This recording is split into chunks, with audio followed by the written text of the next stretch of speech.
नारायण नारायण नारायण। परम मंगलमय भगवत स्वरूप श्रीमद् कार्तिक मास की कथा में प्रवेश करते हैं। आज हम आपको चौथे अध्याय की कथा सुनाएंगे, चौथे दिन की। नारद जी ब्रह्मा जी से कहते हैं कि महाराज, कार्तिक मास में दीपदान का जो महात्म होता है वो जी कहिए। ब्रह्मा जी कहने लगे कि हे पुत्र, दीप किसी का भी हो, स्वर्ण का दीपक हो, मिट्टी का दीपक हो, चांदी का दीपक हो, तांबे का दीपक हो या आटे का दीपक हो, श्रद्धा अनुसार कार्तिक के महीने में दीपदान करना चाहिए। दीपदान करने से सब पापों का नाश हो जाता है। दीपदान भगवान की मूर्ति के सामने अथवा मंदिर के कंगूरे पर, तुलसी वृक्ष के नीचे, देवालय में, शिवालय में कहीं भी दान करना चाहिए। दीपदान गौशाला में भी जाकर कर सकते हैं अथवा तालाब, आमले के नीचे, किसी ब्राह्मण के घर में, कहीं भी आप दीपदान कर सकते हो। भगवान से प्रार्थना करें कि हे भगवान, आपके निमित्त में दीपदान करता हूँ। कार्तिक मास में मथुरा और माघ मास में प्रयागराज और वैशाख में हरिद्वार का वास अति उत्तम कहा गया है। और कार्तिक में आपने मथुरा के दर्शन कर लिए तो आपको जरूर भगवान की प्राप्ति हो जाएगी। जब सूर्य तुला राशि में हो और मकर और मेष राशि का हो, उसमें जितने व्रत करते हैं, पूजा करते हैं, वो अधिक फल देने वाले हो जाते हैं। इन मासों में अच्छे कर्म करने से हमारे सारे पाप नष्ट हो जाते हैं, इसलिए अच्छे कर्म करना चाहिए।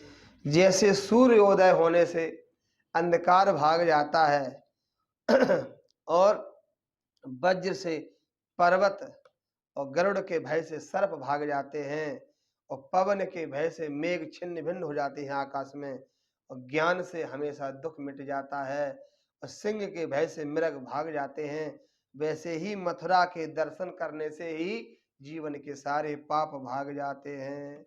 इसलिए मथुरा में जरूर दर्शन करना चाहिए। कार्तिक मास के महीने में बांके बिहारी के दर्शन करने का बड़ा ही लाभ होता है, इसलिए उसको दामोदर मास कहते हैं। अधिकतर भगवान श्री कृष्ण लीलाएं कार्तिक महीने में, जो भगवान ने माखन लीलाएं करी हैं, माखन चोरी लीला करी हैं, ब्रज लीला करी हैं, गोकुल लीला, वृंदावन लीला जो करी है, वो भगवान ने कार्तिक मास में करी है। इसलिए उसको हम दामोदर लीला कहते हैं कि भगवान को, भगवान की मैया ने, यशोदा मैया ने कन्हैया को ऊखल से बांध दिया है ना, रस्सी से बांध दिया है। दाम कहते हैं रस्सी को, ऊखल, इसलिए दामोदर, उधर से बांध दिया है तो उसको नाम पड़ गया दामोदर। इसलिए मथुरा का दर्शन करना चाहिए। और कार्तिक मास में स्नान, जागरण, दीपदान, तुलसी सेवन, भगवान के मंदिर में झाड़ू लगाना, भगवान के मंदिर की सफाई करना, भगवान की कथा सुनना, भगवान का कीर्तन करना, आज सभी भगवान की तुलना में रखते हैं। अतः पूर्व जन्म के पापों को नाश करने के लिए ये व्रत है, इसलिए ये करना चाहिए। नारद जी कहने लगे कि हे ब्रह्मा जी, हम कैसे समझे कि हमारे पूर्व जन्म के पाप हैं, कैसे हैं? तो ब्रह्मा जी कहते हैं, उसकी कुछ पहचान बताते हैं। अगर आपने पिछले जन्म में किसी की ब्रह्म हत्या करी होगी तो इस जन्म में 6 रोगी बनोगे। गुरु स्त्रीगामी तो कुष्ठी बनोगे। अगर आपने कई सोने की चोरी करी होगी पिछले जन्म में तो आपके नाखून खराब हो जाएंगे। और मद पीने वाले होते हैं, जो मदरा पीते हैं तो उनके दांत खराब हो जाते हैं। इस प्रकार से इशारा बताते हैं कि कैसे कैसे करना चाहिए, तो कैसे कैसे व्रत करना चाहिए। और कार्तिक मास में यशोदा मैया स्वयं दीप दान करने के लिए जाती हैं और भगवान उनके साथ में जाते हैं। एक बार हमारे भगवान श्री कृष्ण दीप दान करने के लिए मैया के साथ में गए। मैया ने कहा, गोपियों के साथ में दीप दान करने यमुना तट पर पहुंची। भगवान भी साथ में गए दीप दान करने के लिए, लेकिन भगवान ने जब देखा तो मैया ने सुंदर सुंदर दोनों में दीपक रख करके यमुना जी में बहा दिए। तो आज भगवान ने सब दीपक अपने पान के, अपने पीताम्बर में रख लिए। मैया तो दीपक बहा करके आंख बंद करके बैठ गई और भगवान से प्रार्थना करती, हे यमुना मैया, हमारा कन्हैया सदा सुखी रहे।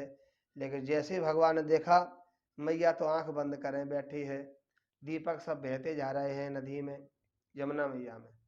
आज भगवान कमर तक जल में उतर गए। सब दीपक को बहा उठा उठा करके अपनी पीताम्बर में बांध लिया और भगवान बैठ गए। मैया ने कहा कन्हैया ध्यान कर लिया? बोला हाँ मैया कर लिया। बोला चलो उठाओ। तो भगवान ने अपनी पोटली उठाई।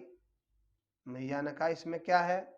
भगवान मुस्कुराए। भगवान ने कहा मैया किसी का सामान चेक नहीं करते, सबका अपना अपना सामान होता है। मैया ने कहा चोर का तो जरूर करना चाहिए। देखा तो उसमें दीपक बंधे हुए थे। मैया ने कहा कन्हैया ये दीपक हमने आपको बांधने के लिए छोड़े थे। भगवान ने कहा मैया क्या बताऊं, मैं अपने स्वभाव से बड़ा विवश हूँ। मैं अपनी आंखों के सामने किसी को बहता हुआ नहीं देख सकता हूँ, इसलिए मैंने सबको बांध लिया। मैया ने कहा कन्हैया अगर तुम इतना ही दयालु है तो सब दीपों को बांध लेता, आधे तो बह गए। भगवान ने कहा मैया मैं सबको बुला रहा था, जो बहते बहते मेरे पास आए उनको तो मैं रख लिया। भगवान गीता में उद्घोष करते हैं सर्वधर्मान परित्यज्य मामेकं शरणं व्रज अहम त्वा सर्व पापे भ्यो मोचयिष्यामि मा शुचः। हे अर्जुन तो सारे धर्म छोड़कर मेरी शरण में आ जा, मैं तुझे सब पापों से मुक्त कर दूंगा, तो चिंता मत कर। हम लोग भी चिंता करते हैं, सब कुछ छोड़कर भगवान की शरण में आना चाहिए। संसार में जहाँ भी हैं जिस कर्म कर रहे हैं उसको भगवान का अर्पण करना चाहिए, तो हमको बंधन नहीं होगा। इस प्रकार से दीपदान का महत्व बताया। हम जो भी सत्कर्म करते हैं उस कर्म का फल यही है कि हमारे जीवन में भगवान की भक्ति प्राप्त हो जाए और भगवान हमारे कर्म से संतुष्ट हो जाएं। इसलिए हर क्रिया को भगवान को अर्पण कर देना चाहिए। यद करोषि यद अश्नासि यद जहोषि ददासि यद तपस्सि कौन्तेय तत्कुरु मदर्पणम तत्कुरुष मदर्पणम। भगवान को अर्पण कर देना चाहिए, तो तुमको ना अच्छा ही लगेगा ना बुरा मिलेगा, ना आपको पुण्य मिलेगा ना पाप मिलेगा। निश्चिंत हो जाओगे। अगर पुण्य करोगे तो स्वर्ग में जाओगे, पाप करोगे तो नरक में जाओगे, और पाप पुण्य से जोनों से हट जाओगे तो भगवान कह रहा है मेरे पास में आ जाओगे।